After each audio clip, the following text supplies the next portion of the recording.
The difference between a successful chicken farmer and a farmer who has failed is known the very first day they receive their chicks. These were the first mistakes happens. And you as a farmer, I want you to avoid that mistake. I don't want you to incur any loss, because once you are able to do this, definitely you become a successful chicken farmer. You can prepare a simple brooder, because a chick to succeed, or a chick a chick to grow to a chicken, it has to pass through brooding. At brooding, that's where all chicks dies, that all chicks turns into a chicken. And today, I want to show you how to prepare a simple chicks brooder that you keep your chickens for 3 to 4 weeks. Then you are going to go and you start counting your money, because after 3 weeks, that's when we start counting chickens' money. So this is how to prepare simple brooder to keep your 1 day to 4 weeks old chicks. I'm setting up a brooder, a brooding unit, a simple brooding unit.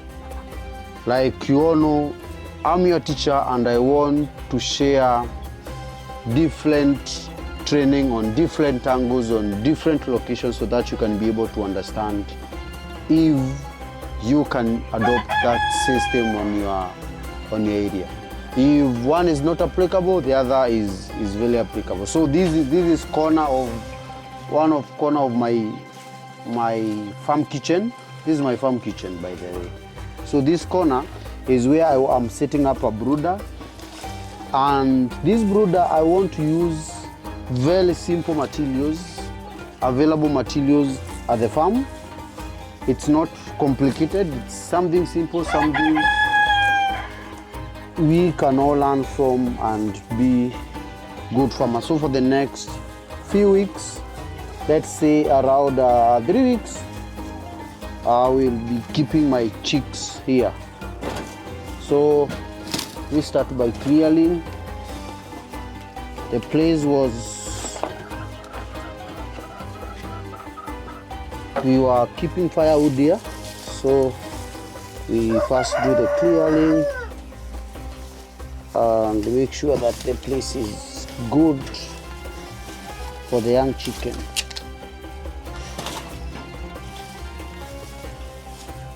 So regardless of the location of your brooder, there are some things that should not change when preparing the brooder, because the brooder, either you are preparing an electric brooder, you are preparing an AI controlled brooder, you are preparing a simple one like the one I'm showing you here. There are some things that a brooder needs to have. One, a brooder needs to hold good temperatures at around 35 to 38 degrees Celsius to keep the young chicks, because that is the room temperature. It's not supposed to be cold, it's not supposed to be too hot for the young chicks. So that is one thing. The second thing a brooder should have is remove all the corners of the brooder. All these corners should not be there, because when there are corners, the young chicks tend to go to the corners and they end up dying, because that's where they go. They tend to get more heat, so it becomes like the eating corner. So you need to avoid that. Another thing you need to avoid, or you need to know as a brooder, it's supposed to be pest free. The brooder should be very clean and there should be no pest inside your brooding area. So it's supposed to be pest free. And that's another thing we are observing, we'll be observing as per this small unit. Then it's not supposed to be damp, it's supposed to be always dry, ever dry, because when it's damp, there are so many things that are going to disturb you or are going to start bothering your young chicks.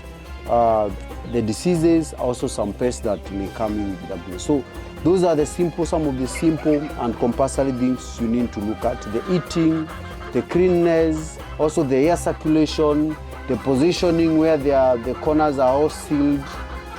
Then you are good to go.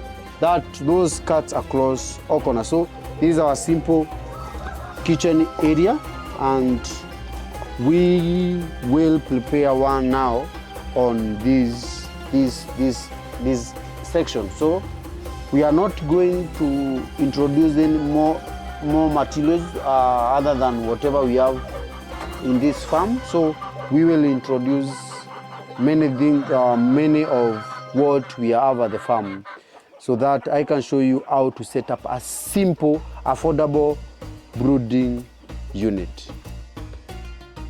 Achieving a round house is not easy. It's not easy, but now by use of simple materials like the cartons or the plywood, it becomes now very easy and also very affordable. I don't know what will be affordable on your side, but in my case today I've decided to demonstrate to you by use of these simple plywood. Simple plywood is what we use today for training or for this class.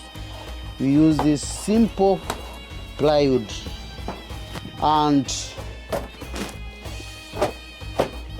like I told you, what we want to get rid of are these sharp corners. We want to get rid of these sharp corners or sharp corners.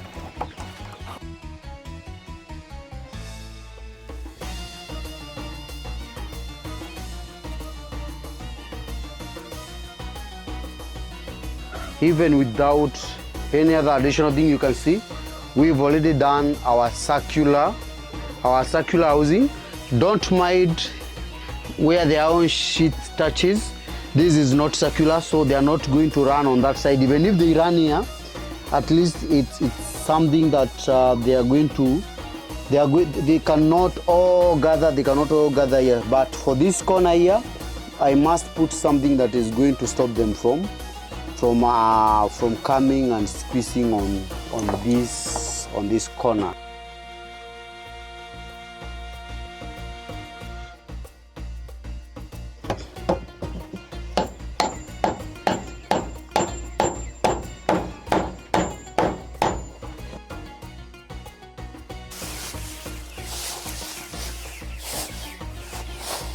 On the ground, I'm putting up the glass mulch. This is where now the chicks will be staying. But I don't want them to be directly in contact with the ground or directly in contact with the grass. This is just a barrier between them and also between them and the ground. So then I'll use a gunny sack to cover this, and the structure will be ready to receive our chicks. And for those who are wondering how will I cover, will I leave the place uncovered? Now this will be acting as my cover. Let me show you. During the day we open it, but at night we cover it.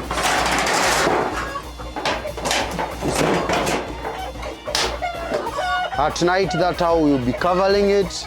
During the day, it remains uncovered. This can be very simple, it can be very good if you do it in an enclosed house. If you have a house that is well closed, not as open as mine, you have it, then this one can be very simple. Or if I end a door closing on this edge, of which I'm thinking in future my kitchen will have doors. It will not be an open kitchen.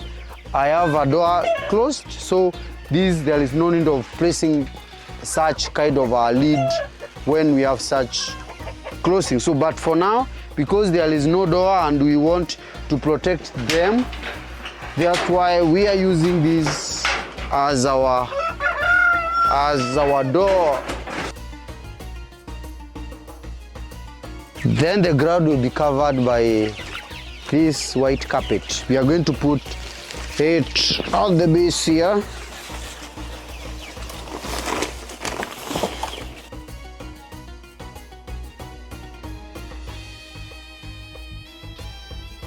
At this section, I'll keep the chicks for 1 or for around 2 weeks.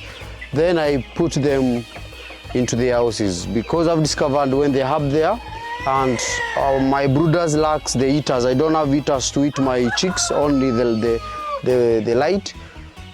Sometimes chicks feels cold. But now in this setup next to the kitchen and in an enclosed small unit, there will be no cold effect or there will be no cold in this section. So this is how I'm doing it. So next is putting the feeders and the drinkers, and the house is ready to receive the chicks.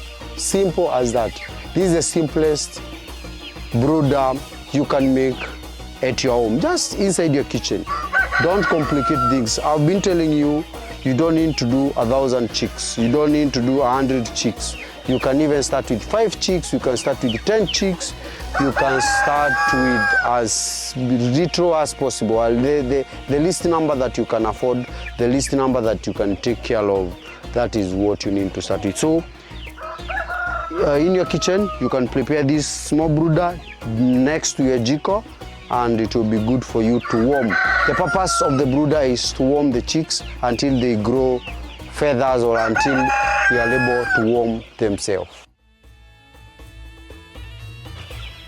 After your brooder is ready, this is where now you need to be very cautious. And before now putting or bringing in the chicks, there is one thing I want to tell you. Your chicks are not sick, so there is no medication that you need to put into their chicks. When I'm starting, like I've always been telling you, I don't start with vaccine. I don't start with my Kenyaji chickens, I don't do vaccine. But later, I do the Newcastle vaccine and the Gumboro vaccine. So, when I'm starting, I start with simple things. And one is clean water. What I have here, this is clean water. And what is in this clean water? Because clean water comes with so many things. One, I have this liquid paraffin, which is very good to help digestion and to help the young chick have a normal, the poop is not sticking at the back. You've seen some chicks where the poop are sticking at the back is because of this. So this one helps in things to do with digestibility. This one is also good for human consumption, for young calves, anything young. You give it few drops of this and you are good to go. Then the next is the chick starter. This is glucose. If you cannot get this chick starter, go look for glucose. The normal glucose that we use when we run, when we're in sports, the normal glucose we use is the best. Then the last but not least, the chicken clumps. This is special feed for the chicken. And when they feed on this one, it's very energetic, it's very palatable, and they will have a faster growth. So when you're bringing your chicks, make sure that you have this type of setup, and this is the feeding, or this is where they will start feeding from. When they feed, they drink water, and the water has this, there is nothing that is going to stop your chicks from growing. Then vaccine, I'll show you how when to apply and how we apply the vaccine. But the first day, the chicks are not sick, so don't think about the vaccine. So in the setup, this how we are starting. I wanted to show you these things so that when you go buying, at least you know what you are buying. So this is the feeds, and this is the water they will be drinking. So I like placing the water on one side. I place this bottle of water on one side, then the feeds on the other side. but I'm going to have an additional, I will have an additional feed for the chicks so that they cannot fight on one area. So I will have like 2 or another additional one, but for the drinker, where they drink water, this is what we'll be drinking of. In most cases, when we are, most farmers are told to use the sawdust on the floor of their chicken brooder. Sometimes I don't find it good to use the sawdust because the young chicks will confuse the sawdust plus the feed. So they'll start pecking the sawdust and feeding on the sawdust, which becomes harmful to the young chicks. But now with this kind of grouting, with this kind of the floor, there is nothing that can confuse the young chick and kill them. So this is how we do it. And what is remaining now is bringing the chicks, introducing the chicks, and you will learn how to set up a simple brooder, a simple chicks brooder. Not complicated, but a simple for even before you think of setting up a chicken coop. Start with this. Simple, cheap, and affordable.